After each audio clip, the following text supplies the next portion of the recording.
Hi all. இன்னைக்கு காலையில என்ன சமைக்கிறது அப்படின்னு சொல்லிட்டு எல்லாத்தையும் எடுத்து வச்சாச்சு. லீவ் நாள் அப்படிங்கிறதுனால காலையில பிரேக்ஃபாஸ்ட்டுக்கு மட்டும் சமைக்கிறத ஃபர்ஸ்ட் சமைச்சிடலாம். மதியானம் லஞ்சுக்கு அதுக்கப்புறம் செஞ்சுக்கலான்னு சொல்லிட்டு எல்லாம் ரெடி பண்ணிட்டு இருந்தேன். இது உரம் ஊத்துறதுக்கு தனியாக பாலும் காஃபிக்கு தனியாக பாலும் எடுத்து கொதிக்க வச்சிருக்கேன். அடுத்து கார்ன் வேக வச்சிடலான்னு சொல்லிட்டு ஸ்டீமரில் போட்டு அதையும் வச்சாச்சு. நேற்று வச்ச ரசம் இருந்துச்சு, அதை கொஞ்சம் சூடு பண்ணிடலான்ட்டு அதையும் சூடு பண்ணி வச்சாச்சு. இன்னைக்கு காலையில என்ன டிஃபன் அப்படின்னா தோசைக்கு பொட்டுக்கடலை சட்னி தான். ரொம்ப ஈஸியான உடனே செய்யற சட்னி இதுதான். அதை தாளிச்சு கொட்டிட்டு தோசை செஞ்சு இன்னைக்கு காலையில பிரேக்ஃபாஸ்ட் ஈஸியா முடிச்சாச்சு.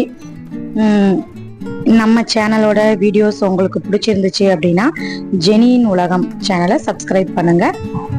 தேங்க்ஸ் ஃபார் வாட்சிங்.